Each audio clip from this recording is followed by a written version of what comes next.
Good morning, everyone, and happy Father's Day. Last week, we were introduced to the story of a man named Job, a man whom you should know by now. 4 things describe this guy. He is blameless and upright, a man who feared God and turned away from evil. And we saw how this man lost absolutely everything because God took away his hedge of protection around him. We saw last week that Satan had a contention. He had an opinion. He said that humans only obey God because God blesses them. Essentially, he claimed, God bribes commitment from his people. But in the absence of such blessing, even a human as blameless and upright as Job will bless God, will curse God to his face. And we saw last week how wrong the devil was. Job refused to bless God and die. And he lost everything. All his possessions that took a lifetime to gain, all his children that can never be replaced, even his own health. Everything was taken from him. And Job's response to all of this was to fall on the ground and worship, saying, "Naked I came from my mother's womb, and naked I will return. The Lord gave, and the Lord has taken away. Blessed be the name of the Lord." Unconditional trust, unconditional faithfulness to God. That was Job's response. And we were left with a question to wrestle with. Looking at the world and seeing all the pain in it and in the lives of the people that you love, seeing all the pain in our own lives, the pain that destroys our souls, we must ask ourselves whether we can honestly say the same thing. Blessed be the name of the Lord. In the absence of reasons to trust in God, will we still trust in God? And that is a tough question to answer. Because though I know I would want to say yes, we all know that suffering and pain in this life is often overwhelming. And even if I could force myself to say the right words, would I mean those words in my heart? We are actually left with this exact dilemma in the text last week. In Job 2:10, after losing absolutely everything and being afflicted with unbelievable pain, Job says this, "Shall we receive good from God? And shall we not receive evil?" And then we're told by the narrator, in all this, Job did not sin with his lips. Which leaves us asking the question, what about his heart? What's going on in his heart? He might have said the right words, but how can a person mean those words? This is the question that leads us into our next section of Job. And so if you have a Bible, please turn to Job chapter 2, verse 11. Job chapter 2, verse 11. In response to evil, in response to suffering, Job said the right words, but we're left wondering how on earth he could have meant those words. In light of the overwhelming nature of pain and suffering, how can a person mean it? And honestly, even if we wanted to mean it, it's like we want to mean it, but how do we even get to the point where we can actually even say that sincerely without lying to ourselves? How could we say, "Blessed be the name of the Lord," in spite of everything? And so here we are confronted with the real issue of the problem of evil. I want to believe you are good, God, but how can I really believe that when this is what's going on in life? That's the problem of evil. And in response to this real problem, God doesn't give us an intellectual answer, this philosophical answer to the problem of evil. Instead, he cuts right to the heart of the issue, and he gives us a question we must wrestle with. And therein lies the answer. Wrestle. Wrestle. How do we get to the point where we can honestly and sincerely say, "Blessed be the name of the Lord," in spite of everything, in spite of pain, in spite of suffering? We wrestle. And not just in our minds, but in our hearts, our souls, everything. And the way we wrestle with the question of a good God and the evil in our lives, the way we ultimately wrestle with God is through grief. Grief. Grief is how we wrestle with God and the problem of evil. To get to the point where we can honestly say, "Blessed be the name of the Lord," we must grieve. And so our question is, well, what does it mean to grieve? What does it mean to grieve? Well, rather than just describe it to us, Job is going to show it to us. That's another thing about the beauty of this book. It's not just telling you things, telling you what to do, as if there's actually just one way to grieve. Instead, in the messiness of conversation, in the messiness of a story, you are shown what our response to the problem of evil looks like. We are shown grief in all of its messiness. And so let's read.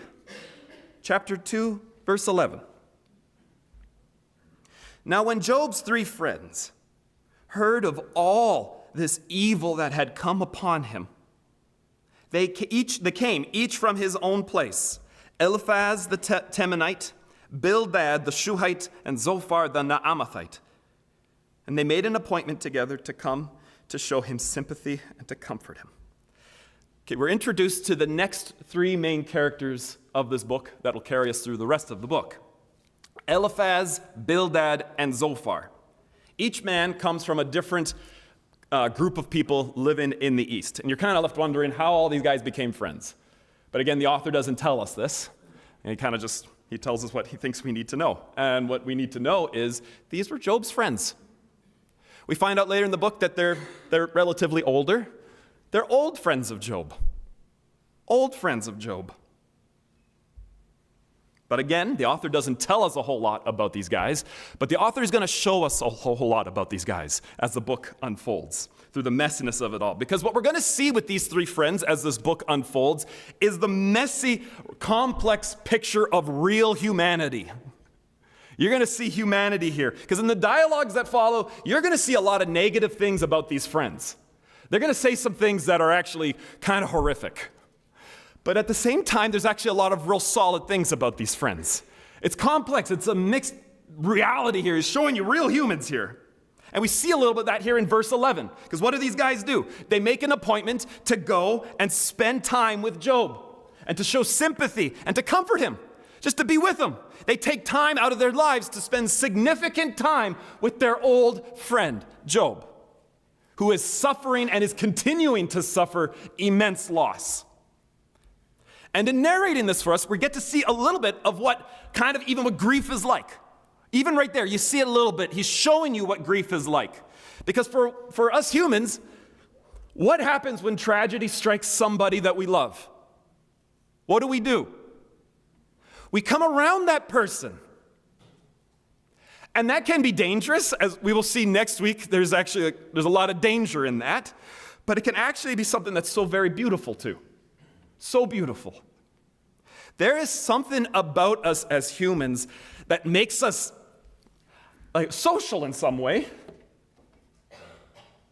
And when we endure suffering, there is something about the fact that we are not alone in that. It brings us some comfort.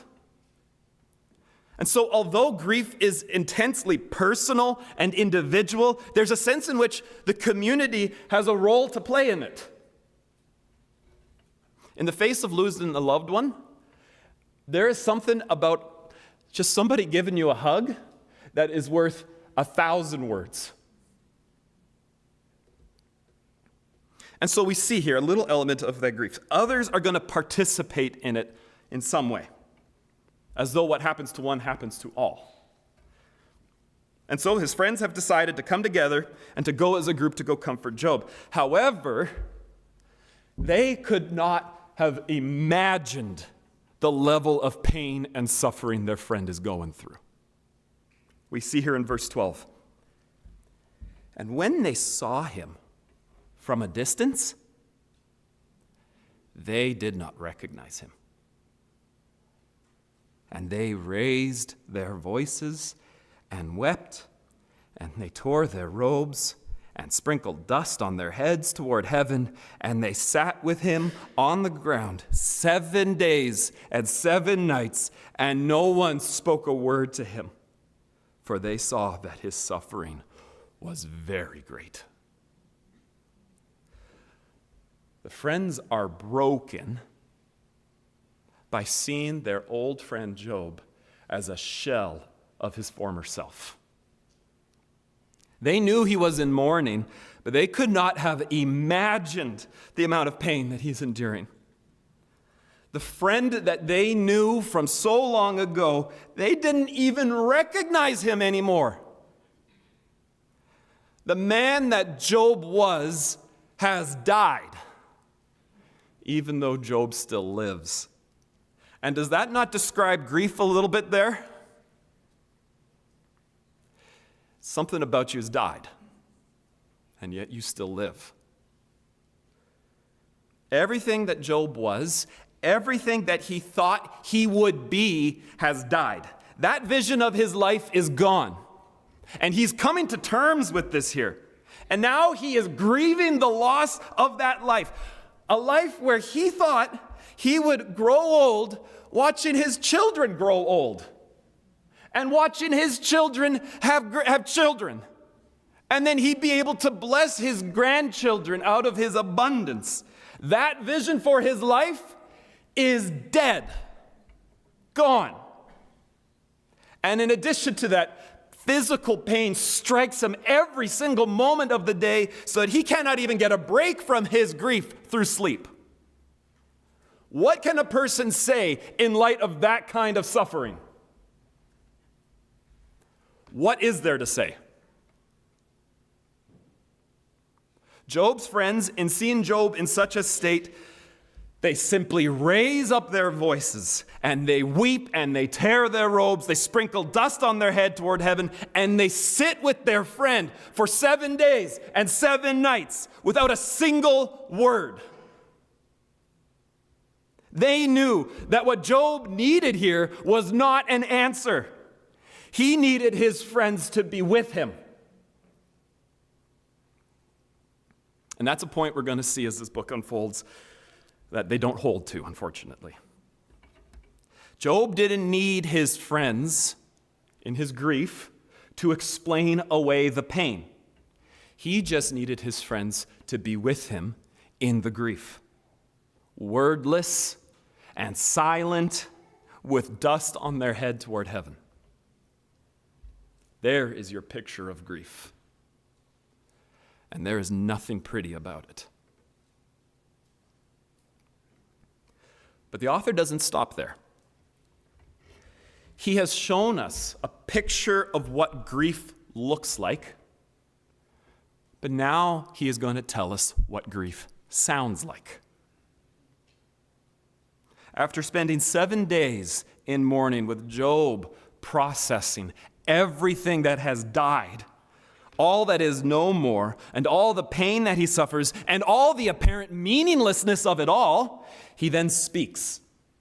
And if you remember his little quirk from last week, where Job was so concerned with uprightness, he wouldn't even say the word curse. He would say, bless in quotation marks. But now, in his grief, that entire refined way of speaking is thrown out the window, because now he actually uses the word curse. No euphemism, no bless in quotation marks. He says the word curse. But interestingly, he doesn't curse God. In chapter 3, verse 1, it says this. After this, Job opened his mouth and cursed his birthday.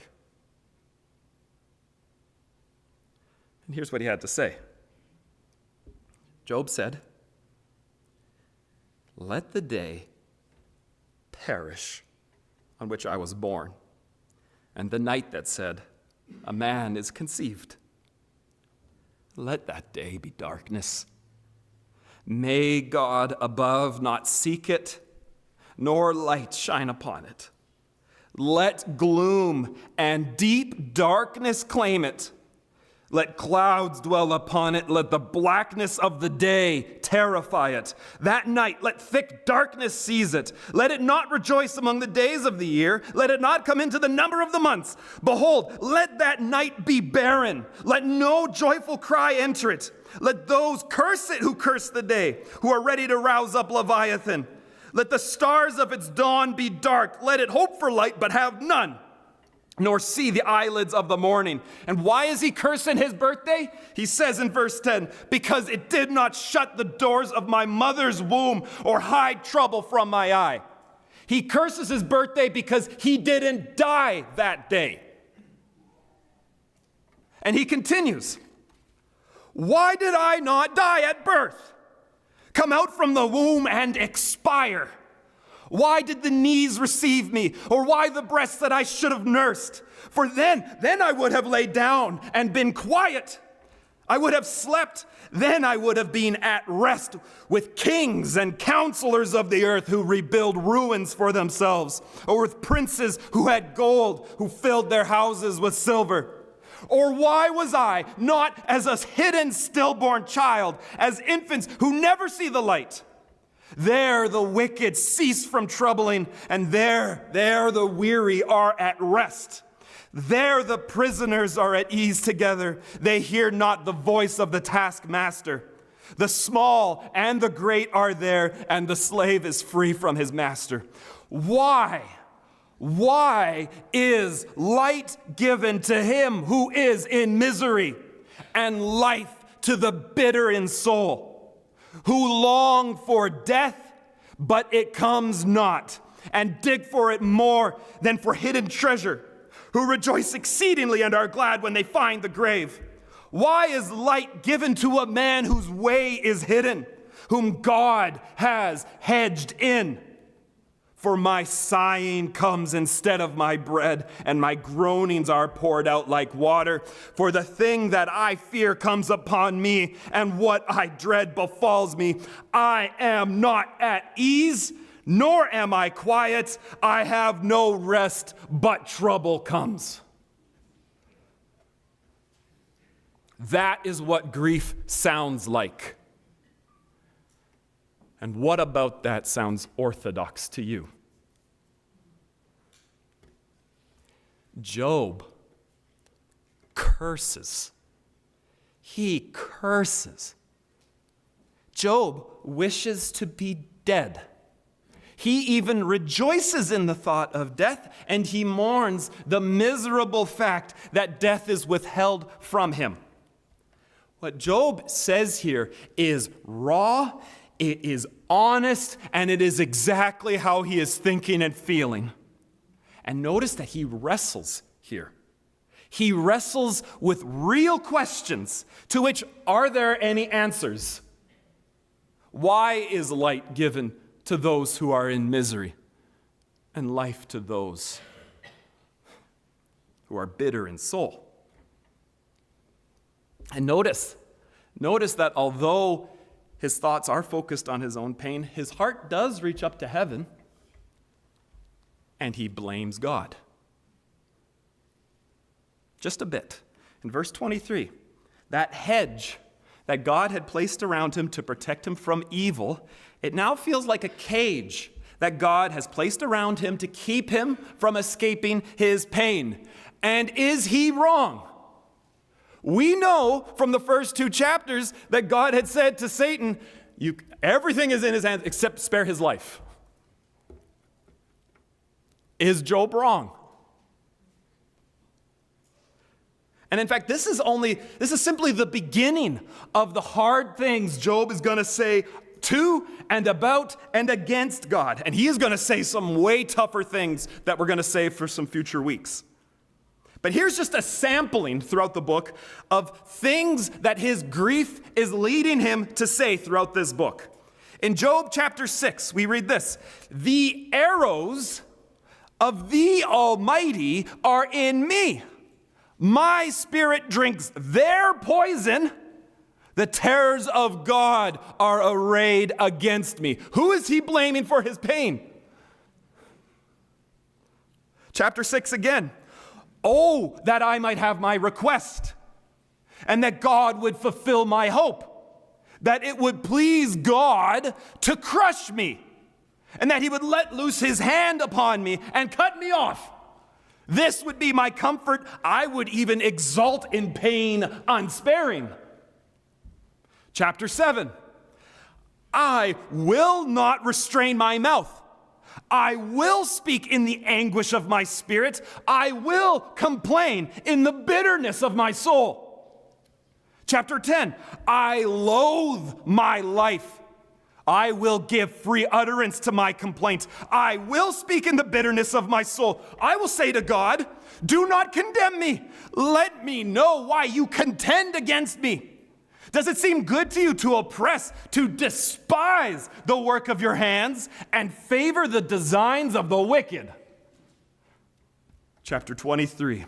"Oh, that I knew where I might find him, that I might come even to his seat.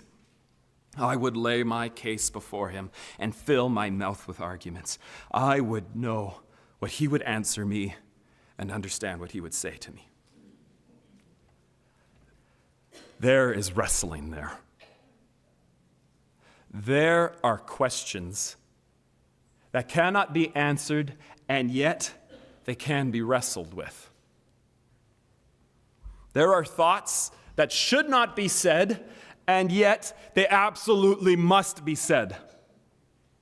And again, we have not even considered his strongest words against God about his pain and about the suffering he's feeling in this world and in his life. And it's with words like this that we kind of take a little moment as readers, and we often say that Job has sinned here. Job has sinned because he says some hard things that don't seem right. But I'd say that the reality is actually a little bit more complicated than that. For I honestly believe that there is a distinction between statements of fact and statements of feeling. And grief lives in statements of feeling. Does he actually want to die? Probably, but also maybe not. Does Job actually hate God and actually believe that God is his enemy? Maybe not, because that's not the point of these statements. Job, as he has been saying, is speaking out of the bitterness of his soul. He is saying exactly how he feels, and he is wrestling with questions, and he is not pretending as if he has the answers. He is speaking how he feels.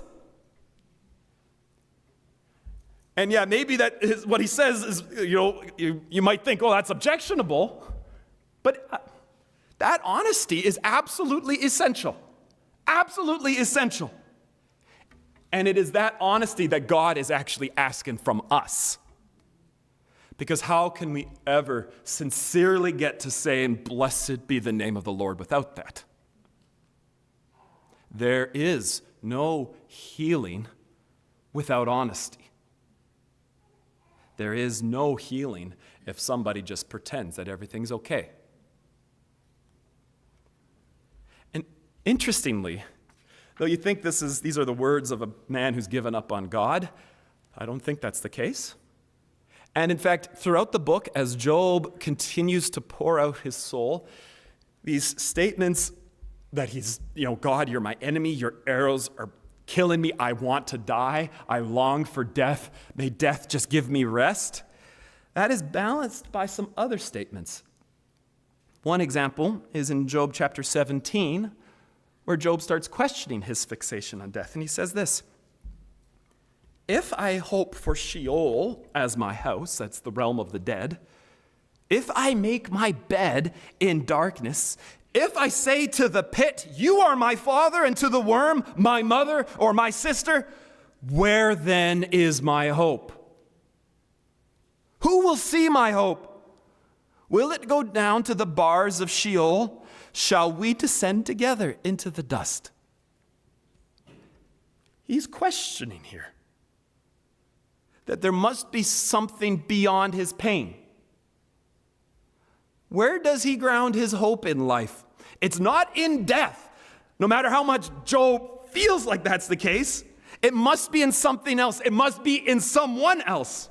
And I don't think Job would be able to come to this realization if he did not feel the freedom to be honest. He wouldn't come to this realization. To wrestle with questions, to wrestle with doubt, to speak in the anguish of his soul, to complain in the bitterness of his spirit. Grief is not a clean process. Job speaks with hope one moment, and in the next moment he's going to be despairing again. But if there is one thing that's undergirding this idea of grief, if there's one common principle that underlies our grief, it is this: grief is a relentless pursuit of satisfaction. A relentless pursuit of satisfaction. And what that means is not settling for anything less. Not settling for anything less. When deep pain hits your soul, you have a choice. You can medicate it away. You can numb yourself, which is probably the most understandable response to pain, but which can never bring healing. And we all know it. I don't want to feel. And so I will turn to substances that allow me just to escape. Just give me a little bit of relief. Or I'll distract my mind. I'll just distract myself by being busy or watching just mindless entertainment. Or maybe I'm going to project my pain onto others and take out all of my frustration on others and make them feel the pain that I'm feeling. Or perhaps, most insidious of them all, I'll just pretend to soothe my soul with the right words while my heart is not at peace at all. The person who says, I must just put on a happy face, because God has a purpose in it all, so smile and be happy, all the while every single person who interacts with that person can hear the deadness inside. All these are ways of medicating away the pain, of not dealing with it, to pretend like things are not the way that they are, to pretend that your old life is still going on even though that old life is dead, to pretend like everything is going on like usual. But that is not what the book of Job shows us. In grief, in the freedom of being able to pour out your soul and the bitterness within it, in the wrestling and in the refusal to find consolation in just platitudes or anything less than the God of the universe answering you, it's only in this that true healing can be found. Like Jacob wrestling with God and refusing to let him go until God blesses him. That's what grief is like. And there is no shortcut. There is pain. This is a choice to face the pain and to talk to and even argue with God in it. That's grief. But in this relentless pursuit of satisfaction, something begins to happen, which we see evident in the book of Job. In grief, this is kind of how grief starts off. Grief starts off with an absolute, utter sense of aloneness. Because when your spouse dies, No one else can feel that pain for you.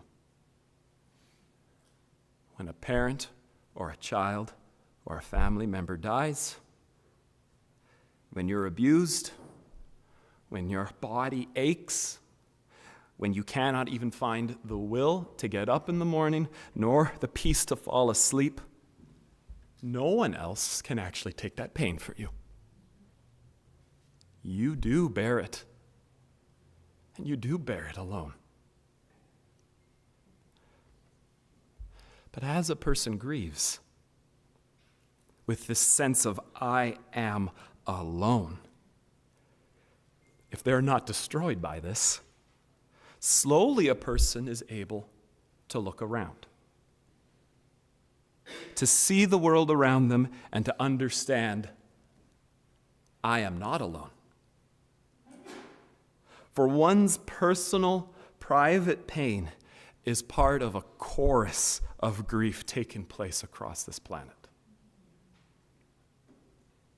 There is a movement when you're focused, it's like you can't feel anything outside of yourself. You have to feel it. You have to work through it. And you see that. You see that with Job. The first 7 days, he couldn't even talk to his friends. It's almost like he couldn't even see his friends.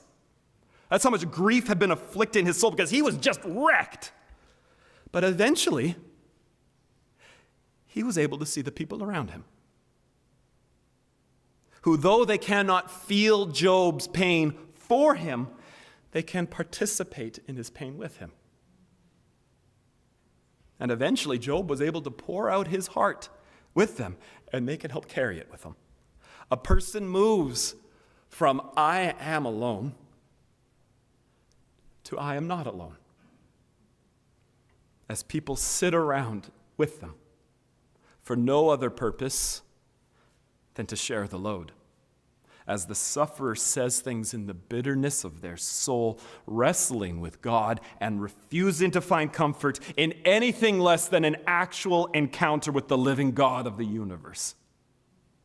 And people sometimes go back and forth from I'm alone to I'm not alone to I'm alone to I'm not alone, because grief kind of operates under its own timetable, and it is messy. But then there's something that takes place in this process for us as Christians. In some mysterious, even I'd say transcendent way, grief leads a person from saying, I am alone, to saying, I am not alone, to then saying, I am not alone. When they see their God present with them through their pain, through their anguish, through it all, the blessing that transcends all understanding. The life that brings life to the dead. For God is not absent. God is not ignorant. We are going to see this explicitly in the book of Job when we get to the end of the book, but the Bible is full of this proof. God is with us, and He knows. He knows. I find this quote from the book of Hebrews interesting. It says this about Jesus. For in the days of his flesh, Jesus offered up prayers and supplications with loud cries and tears to him who was able to save him from death, and he was falsely accused, condemned, tortured, and crucified, and died. And yet the author is able to say, yet he was heard. Because of his reverence. Although he was a son, he learned obedience through what he suffered. Jesus Christ, the second person of the Holy Trinity, walked this exact path. This exact path. He too grieved. He too wrestled with the silence of God to the point of sweating blood the night before he died. A man of sorrows and acquainted with grief. This is the God who is with us. And in the midst of the world of pain and suffering, when our good God seems so absent, He is right there. It just takes time to see Him. Just like Job wasn't ready to see his friends until he grieved and mourned. Job at first was not at a point where he could see his friends, but as he processed his pain through grief, he could eventually see his friends who were sitting right there beside him. And as he continues to process this pain through grief, he'll eventually see his God, who is right there with him. The God who identifies himself with the weak and the mourners and the sufferers. A God who does not just say that he is with us, but a God who lived the human life. I am alone, to I am not alone, to I am not alone.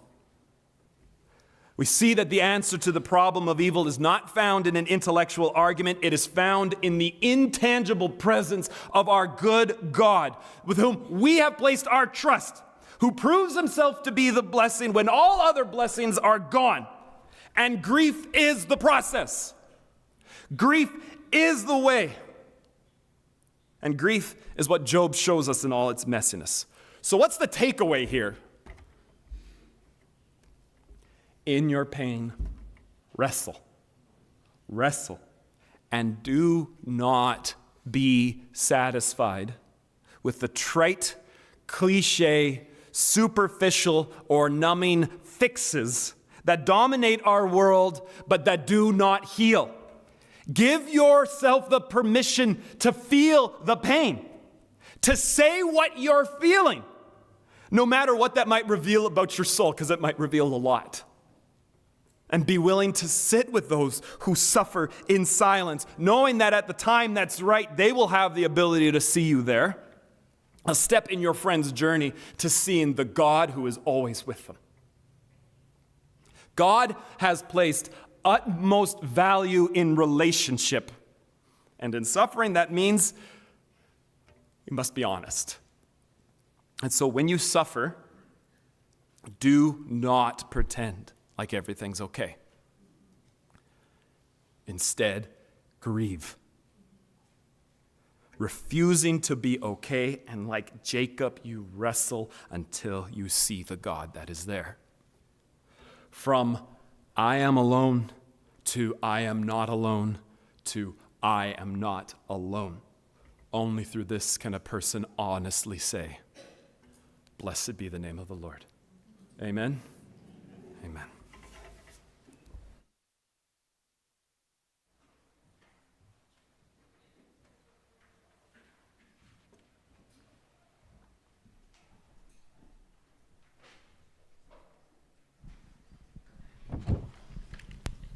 May I ask you to stand, please?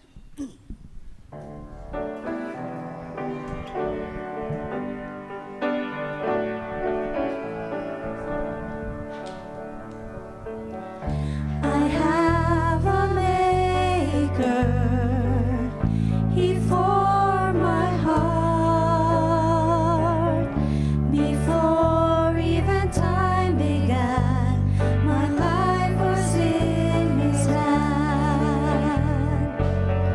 He knows my name, he knows my every thought. He sees each tear that falls and hears me when I call. I have a Father, he calls me his own.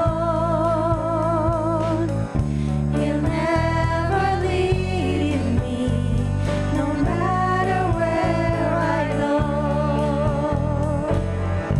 He knows my name, he knows my every thought.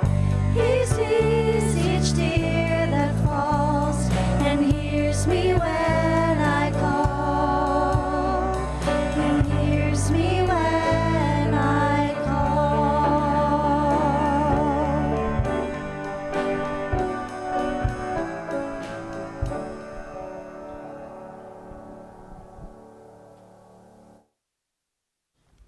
I know it's not very happy, but happy Father's Day.